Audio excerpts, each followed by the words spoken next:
마태복음 1장 18절에서 25절까지 같이 합독하죠. 예수 그리스도의 나심은 이러하니라. 그의 어머니 마리아가 요셉과 약혼하고 동거하기 전에 성령으로 잉태된 것이 나타났더니 그의 남편 요셉은 의로운 사람이라 그를 드러내지 아니하고 가만히 끊고자 하여 이를 생각할 때에 주의 사자가 현몽하여 이르되 다윗의 자손 요셉아 내 아내 마리아 데려오기를 무서워하지 말라. 그에게 잉태된 자는 성령으로 된 것이라. 아들을 낳으리니 이름을 예수라라. 이는 그가 자기 백성을 그들의 죄에서 구원할 자이심이라 하니라. 이 모든 일이 된 것은 주께서 선지자로 하신 말씀을 이루려 하심이니 이르시되 보라 처녀가 잉태하여 아들을 낳을 것이요 그의 이름은 임마누엘이라 하리라 하셨으니 이를 번역한즉 하나님이 우리와 함께 계시다 함이라. 요셉이 잠에서 깨어 일어나 주의 사자의 분부대로 행하여 그의 아내를 데려왔으나 아들을 낳기까지 동침하지 아니하더니 나음에 이름을 예수라 하니라. 아멘. 주님 이 종을 붙드셔서 오직 주님의 뜻만이 말씀만이 선포될 수 있도록 도와주옵소서. 예수님의 이름으로 기도드립니다. 아멘. 오늘 제목이 뭡니까? 예수 그리스도의 탄생, 예수 그리스도의 나심. 우리가 해마다 이때쯤 되면 이 본문이 많이 또 택해지는 본문 중에 하나예요. 예수님의 탄생에 대해서는 이렇게 본문이 몇 가지가 있죠, 그죠? 누가복음도 많이 말씀을 선포하는데 예수 그리스도의 나심, 이 나심이란 얘기는 단지 출생한 걸 얘기하는 게 아닙니다. 기원, 근본 얘기하는 거예요. 창세기에 하나님이 말씀으로 이 천지 창조를 하신 것과 짝을 이루고 있는 거예요. 그 타락하고 죄에 놓여 있는 백성들을 구하시고자 이제부터 구주가 이 땅에 오심을 선포하는 말씀이 되는 것입니다. 참 의미 있는 말씀이죠. 여러분들은 얼마나 이 성탄절을 기다리고 사모하고 기쁨으로 이 날을 기다리셨습니까? 아까 우리 목사님 기도하시면서 이 성탄의 그 감격을 우리 성도들이 다 느끼면서 이 시간을 기다렸다고 기도해 주셨는데 우리 각자 한 분 한 분이 다 그런 줄로 믿습니다. 아멘. 그래야 돼. 감격이 충만해야 됩니다. 그냥 다 우리가 왜 충만해요? 세상 사람들처럼 그냥 선물을 주고받고 그게 아니라는 거예요. 성경에서 이야기하는 그리스도가 오심은 정말로 의미가 있습니다. 저는 이번 주에 이 말씀을 우리가 예전에도 이 본문을 택해서 말씀을 전한 적이 있었는데 참 새로운 말씀을 또 묵상하는 기회가 됐어요. 보면 누가복음에 보면 천사가 가브리엘 천사가 마리아를 찾아와서 수태고자 할 때 그렇게 얘기를 합니다. 은혜를 받은 자여, 내가 하나님의 은혜를 입었도다 이래요. 근데 오늘 본문에서 보면요, 19절에서 보니까 하나님이 그렇게 말씀합니다. 이 성경이 마태를 통해서 우리에게 들려주시는 그 요셉이 어떤 사람인가를 얘기해 주고 있죠. 19절 볼까요? 마리아의 남편 요셉은 의로운 사람이라 이렇게 서술해 주고 있어요. 자, 의로운, 성경에서 이야기하는 의로움, 더군다나 이 구약시대 이 당시에 예수님 오시기 전에 의로운 자라는 것은 은혜를 입은 자와 동일한 이야기예요. 노아 보고 뭐라고 그럽니까? 하나님의 은혜를 입었더라 이렇게 얘기를 합니다. 욥을 가리켜서 당대의 의로운 자라 이렇게 얘기를 합니다. 에녹은 우리가 아는 것처럼 하나님과 동행한 자예요. 300년을 동행한 자예요. 다 의로운 자들이에요. 다 은혜를 입은 자들이 같은 이야기예요. 은혜를 입은 자만이 의로운 삶을 살 수가 있고 하나님의 말씀에 순종하는 삶이 될 수가 있고 하나님의 뜻을 따라 경건한 삶을 살아갈 수 있음을 우리는 오늘 성경을 통해서 볼 수가 있습니다. 기대되십니까? 지금 우리가 그렇게 살아가야 돼요. 왜? 우리는 그리스도 안에서 모두가 의로운 자라는 거예요. 고백하시죠? 동의하시죠? 분명히 바울은 로마서를 통해서 그리스도 안에 있으면 의로운 자라 칭함을 받았다 이렇게 서술해 주고 있습니다. 성탄의 의미. 저는 요번에 그런 묵상을 해봤어요. 정말로 기독교인이고 내가 참 성도고 정말 내가 참 하나님의 자녀라면 이 성탄의 의미를 바로 알아야 되겠다. 그냥 단지 기쁨으로 다른 사람들이 즐거워하니까 선물을 주고받고 이런 차원이 아니라 본문을 통해서 우리에게 주시는 메시지가 무엇인가를 굉장히 생각을 많이 하게 됐어요. 우리도 요셉과 마리아 같은 삶을 살아야 되겠다. 우리도가 아니라 나도. 그런 고백을 하면서 한 주간을 보냈습니다. 자, 여기 18절에 보니까요. 예수 그리스도의 나심은 이러하니라.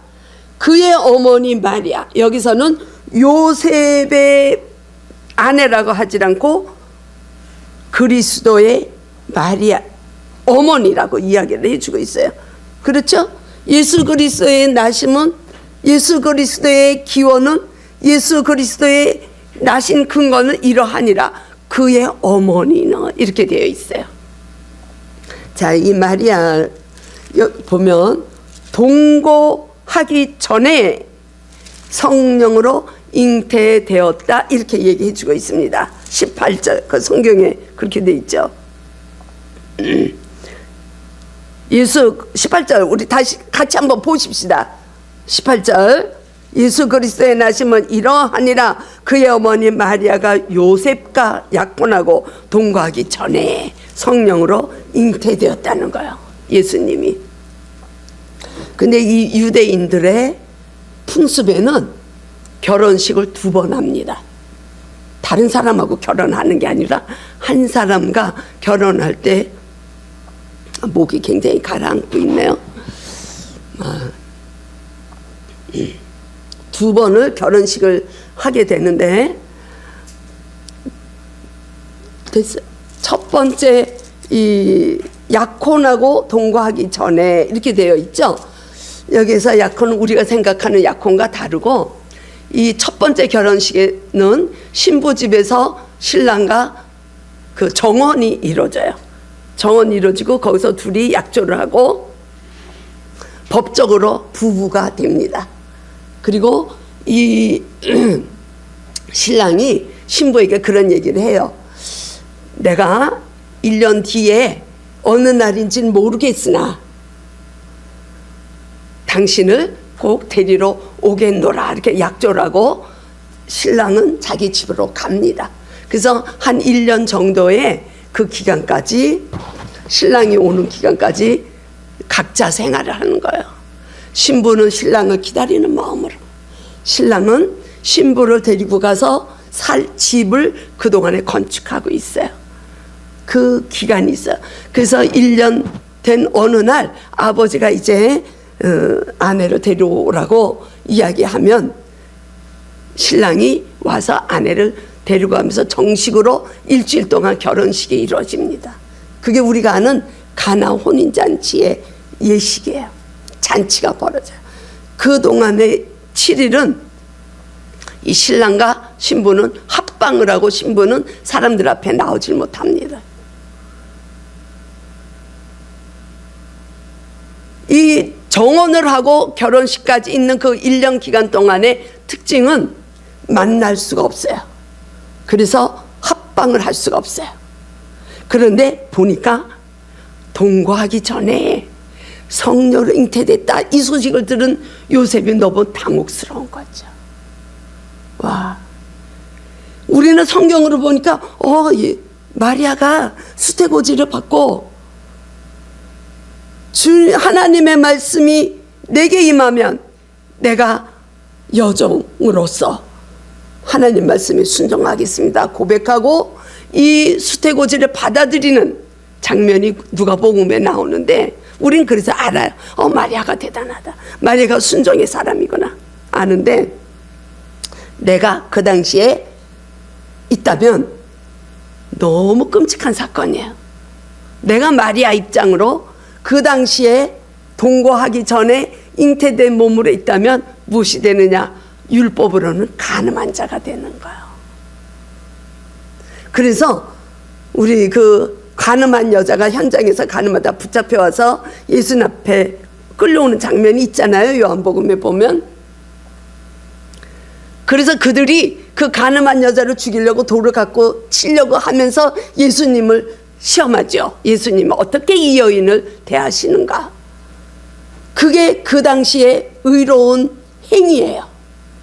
신명기를 보면 간음을 하든지 둘 다 끌려와야 되는데 남편이 없을 때는 이 여자, 간음한 여자는 와서 죽임을 당해야 되는 그 상황에 있는 마리아 자신도 놀랬죠. 내가 남자도 알지 못하는데 어떻게 이런 일이 있습니까? 누가복음에서는 그렇게 얘기를 해주고 있어요. 근데 그 상황을 본 남편, 정식 부부가 된 요셉은 기가 막힌 거예요. 기가 막힌 거예요. 지금도 우리가 결혼을 했는데 누가 부인이 바람이 나서 나갔다 그러면 가만히 있는, 어머 너 그래 그럴 수 있어, 이런 남편이 얼마나 있을까요? 우리 남편 같으면 가능할까? 그런데 이 시대는 턱도 없는 얘기예요. 그런데 우리가 아까 서두에 본 것처럼 19절에서 남편 요셉은 의로운 사람이라 그가 드러내지 않고 마리아를 가만히 끊고자 하는 마음을 갖게 되는 거야. 그래서 20절에 보니까 너무 두려운 거예요. 마리아 정원한 사이인데 아내가 자기도 모르는 사이에 이 잉태가 돼서 배가 불러서 온 부인을 죽여야 되는 것이 의로운 삶이고 의로운 자들의 행동인데, 여기서는 요셉이 의롭기 때문에 아내 마리아를 가만히 그 일을 들춰내지 않고 가만히 덮어주려고 하는 이 요셉을 이 마태는 의로운 사람이라고 기록을 해주고 있습니다. 그러면 여기서 이야기하는 의로움은 어떤 삶일까요? 구약시대에 보면 이 요셉은 다윗의 가문의 혈통을 가진 자예요. 그러면 이 다윗을 통해서 메시아가 오는 것을 하나님이 약속을 해주셨는데, 그 다윗의 가문에 있는 경건한 사람이면 율법을 너무너무 잘 알고 율법대로 실천하는 사람일 거란 말이에요. 경건한 잘 알 거예요. 그런데 그걸 들춰내질 않아요. 아내의 그 죄를 들춰내지 않고 가만히 덮어줘야 되는 마음을 갖고 있는데 그게 두려운 거예요. 자기가 용서한다고 해가지고 그 주위에 사람들이 알고 돌로 쳐 죽이면 할 말이 없어요. 그건 정당한 거예요. 그건 의로운 행위이기 때문에. 고민에 있고 무서워해요. 그래서 보면은 천사가 그 요셉에게 계시할 때 무서워하지 말라, 두려워하지 말라, 성령으로 잉태됐다, 이렇게 얘기를 해주고 있습니다. 그러면 여기서 요셉의 의로운 삶이라는 건 어떤 삶일까? 이걸 우리가 봐야 돼요. 여러분들 생각에 어떤 삶일 것 같아요? 예수님은 이 땅에 오셔서 처음 천국 백성이 된 너희들은 천국 백성이 되고 복된 자들이기 때문에 이렇게 살아라 하고 산 위에서 말씀을 해주셨죠. 거기 5장에 보면 마무리에 그렇게 말씀하십니다. 너희들은 그들 유대인들보다 바리새인보다 서기관들보다 더 의롭지 않으면, 더 나은 의가 아니면 천국 백성이 될 수가 없다 하는 것을 말씀해 주고 있어요. 마태복음 5장 22절에 이렇게 나와 있습니다. 그 더 나은 의를 가진 자가 요셉의 의로움이라는 거예요. 매치가 되죠? 이해가 되시죠? 그러면 한마디로 더 나은 의를 가져야 너희들이 천국 백성이 된다고 말씀하신 예수님의 그 더 나은 의는 예수 그리스도를 말씀하고 있는 것입니다. 그래서 그리스도 안에 있을 때 우리는 의로운 자가 되는 거예요. 그리스도 때문에. 그리스도로 말미암아 우리는 의로울 게 없지만, 인간은 모두가 죄 가운데 있지만 의로운 자가 된다고 칭함을 받고 우리는 그렇게 의로운 자라고 인정을 받는 거예요. 인치심을 받는 거예요. 그 의로움을 이미 요셉은 예수님이 구주가 오시기 전에 그런 삶을 살고 있던 경건한 자라는 거예요. 그래서 가만히 끊어주려고 한 거예요.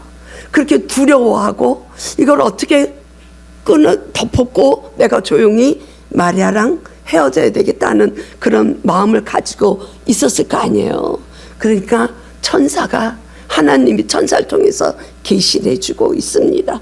그게 20절부터 23절까지예요. 우리가 잘 아는 내용이죠. 자, 20절에 보니까 그 마리아를 끊어내려고 하는 요셉에게 그런 생각을 할 때에 주의 사자가 현몽하여 이르되, 20절에서 그렇게 말씀합니다. 하나님의 계시가 천사를 통해서 요셉에게 이루어지는 거예요. 이때에는 성경이 없던 때이기 때문에 하나님이 꿈을 통해서도 계시를 하세요. 요셉에게 계시한 것처럼 그렇게 말씀합니다. 다윗의 자손 요셉아 이렇게 불러주고 있어요. 다윗의 자손 요셉아. 하나님은 저와 여러분을 부르실 때에 나의 자녀 누구누구야 불러주시는 줄로 믿습니다. 우린 세상에 이름을 가진 자들이 아니에요. 얼마나 감사한지 몰라요. 하나님의 자녀, 내 자녀 사랑하는 딸 정선아 이렇게 불러주신단 말입니다. 내 사랑하는 아들 누구누구야 누구누구야 누구누구야 개개인에 다 그렇게 예주까지 다 우리 동영상으로 함께 비대면으로 드리는 지은이까지도 수진이까지도 내 사랑하는 딸아 이렇게 말씀해 주시는 거 믿습니까? 그게 은혜인 거야. 감격이잖아요. 그게 우리에게 주신 선물이란 말이야. 그 이상의 선물이 뭐가 있습니까? 그래서 다윗의 자손 요셉아, 메시아가 다윗을 혈통을 통해서 오는 거를 이 요셉은 알잖아. 그러면서 내 안에 데려오기를 무서워하지 마라. 성령으로 잉태됐다. 그 이름을 예수라 해라. 예수는 하나님의 백성을 죄에서부터 구원할 자다. 그리스도다. 메시아다 하는 걸로 얘기를 해서 계시를 주는 거예요. 23절에 보라 처녀가 잉태하여 아들을 낳을 것이니 그의 이름은 임마누엘이라. 임마누엘은 하나님이 우리와 함께 하신다는 것을 이사야가 벌써 한 750년 800년 전에 예수님 오시기 전에 하나님은 이사야를 통해서 이스라엘 백성들에게 예언을 하신 말씀이 지금 꿈을 통해서 요셉에게 그 계시를 알려주심으로 예언이 성취가 되는 것을 말씀하고 있습니다. 그거를 깨닫는 거예요. 이 다윗이 아니라 요셉은 그 경건한 삶을 살고 있었고 언제나 메시아가 온다는 걸 알았어요. 구세주가 오는 걸 알았어요. 왜? 다윗의 자손이니까. 또 이스라엘 백성들은 태어나면 말씀으로 양육이 돼요. 그 요셉과 레위 계통의 마리아를 통해서 하나님은, 그 준비된 자를 통해서 하나님은 구원을 이루어 가신다는 것을 우리는 알 수 있어요. 그렇다면 저와 여러분들은 하나님의 뜻을 제가 따르겠습니다. 하나님의 일에 제가 동참을 하겠습니다. 하나님 저를 사용해 주시오. 하나님 저를 사용해 주세요. 우리가 이렇게 고백을 할 때 우리의 마음은 어때야 되겠습니까? 이 요셉과 마리아처럼 우리는 경건한 삶으로 다시 오실 주님을 기다리면서 다시 오실 주님을 사모하는 마음으로 주님의 영에 이끌리는 삶으로 우리는 경건한 삶을 살아가야 된다는 것이에요. 그렇게 준비된 자를 하나님은 오늘도 찾고 계시는 줄로 믿습니다. 어마어마한 얘기, 어마어마한 얘기.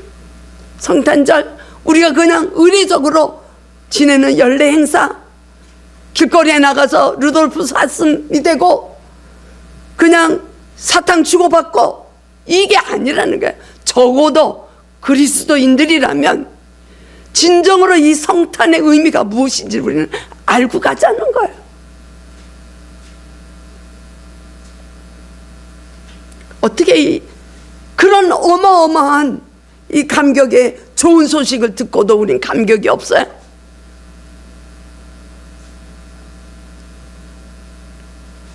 하나님 그 요셉과 마리아를 사용하시는 거예요. 요셉을 통해서 하나님의 말씀이 성취된 것을 이 요셉은 깨달은 거예요. 원래 계시라는 것은, 하나님의 계시는 영적으로 무지하고 말씀을 모르고 하나님과 교통이 없으면 하나님의 그 계시는 눈이 가려서 들을 수도 없고 볼 수도 없어요. 그게 계시예요. 신비란 말이에요.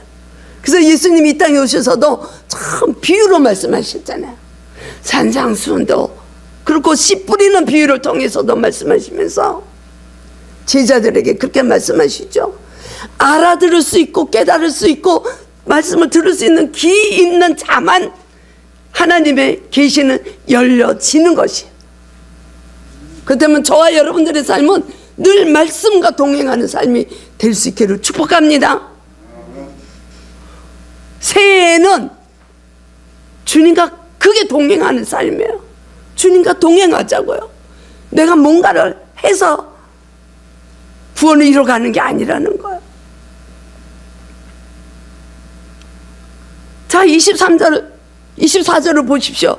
23절까지 처녀가 잉태할 것을 예언했고 그 예수는 구원할 자고 우리를 죄로부터 구원할 자고 임마누엘 하실 분이라는 것을 알아차리고 깨달은 요셉은 24절에서 우리 함께 읽어보겠습니다.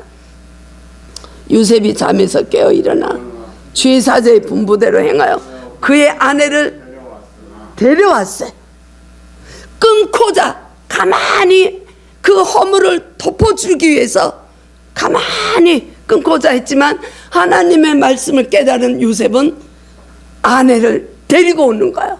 거기에는 두려움이 없어요. 누가 뭐라 그래도 무서워하지 않아요. 더 이상. 왜? 하나님의 뜻을 알았기 때문에 나를 사용하여 주시옵소서.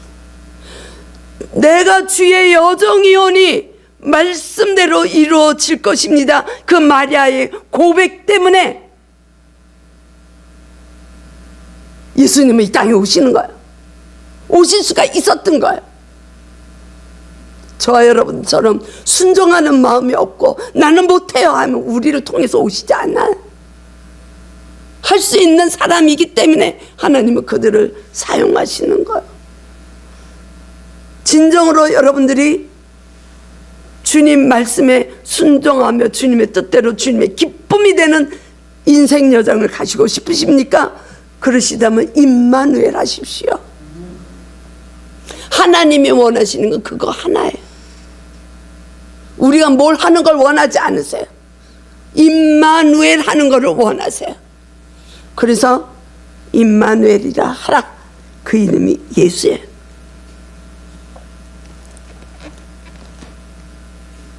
그래서 그 유대인들보다, 바리새인보다, 서기관보다 더 나은 의를 행한 요셉은 마리아의 허물을 덮어주는 자비의 사람인 줄로 믿습니다.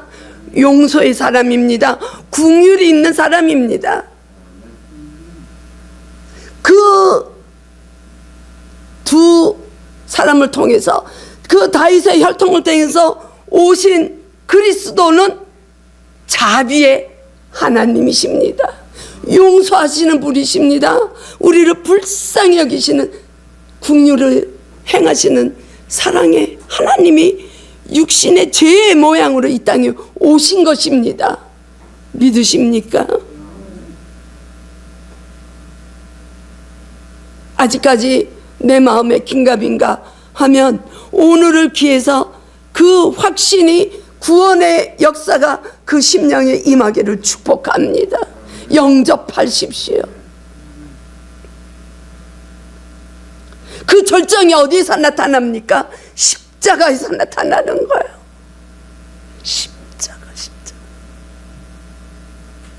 십자가에서 예수님이 나를 용서하시는 그 자비하심, 긍휼하심을 베푼 장소가 십자가입니다. 그 감격이 여러분들에게도 흘러가길 축복합니다.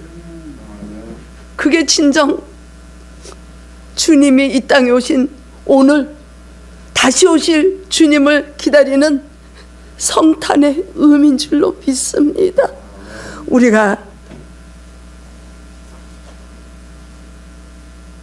우리가 인생 여정을 가다 보면 힘들 때가 너무 많이 있어요.